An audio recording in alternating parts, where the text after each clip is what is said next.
On October 4th, 1957, the world watched in awe and fear as the Soviet Union launched Sputnik, the world's first man-made satellite, into space.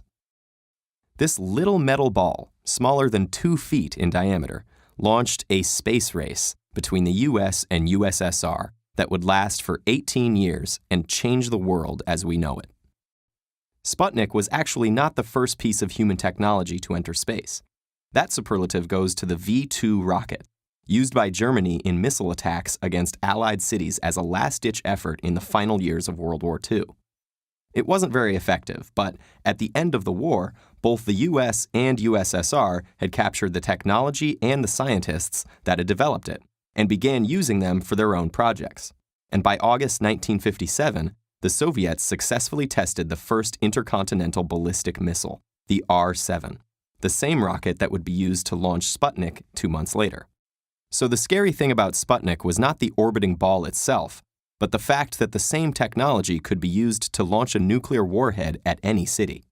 Not wanting to fall too far behind, President Eisenhower ordered the Navy to speed up its own project and launch a satellite as soon as possible. So, on December 6, 1957, excited people across the nation tuned in to watch the live broadcast as the Vanguard TV-3 satellite took off and crashed to the ground 2 seconds later. The Vanguard failure was a huge embarrassment for the United States.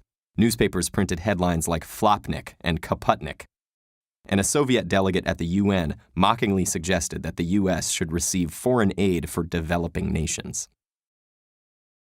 Fortunately, the Army had been working on their own parallel project, the Explorer, which was successfully launched in January 1958.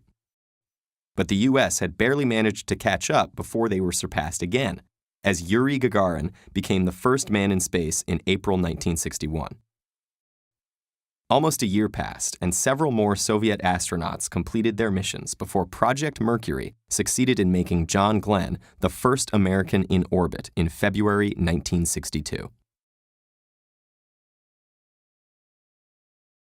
By this time, President Kennedy had realized that simply catching up to each Soviet advance a few months later wasn't going to cut it. The U.S. had to do something first. And in May 1961, a month after Gagarin's flight, he announced the goal of putting a man on the moon by the end of the 1960s. They succeeded in this through the Apollo program, with Neil Armstrong taking his famous step on July 20th, 1969. With both countries next turning their attention to orbital space stations, there's no telling how much longer the space race could have gone on. But because of improving relations negotiated by Soviet Premier Leonid Brezhnev and U.S. President Nixon, the USSR and U.S. moved toward cooperation rather than competition.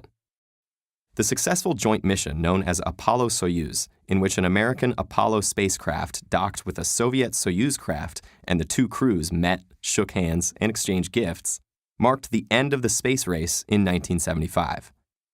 So, in the end, what was the point of this whole space race? Was it just a massive waste of time? Two major superpowers trying to outdo each other by pursuing symbolic projects that were both dangerous and expensive, using resources that could have been better spent elsewhere? Well, sure, sort of. But the biggest benefits of the space program had nothing to do with one country beating another.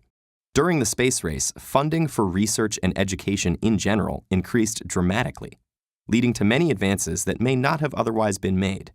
Many NASA technologies developed for space are now widely used in civilian life, from memory foam in mattresses, to freeze-dried food, to LEDs in cancer treatment. And of course, the satellites that we rely on for our GPS and mobile phone signals would not have been there without the space program. All of which goes to show that the rewards of scientific research and advancement are often far more vast than even the people pursuing them can imagine.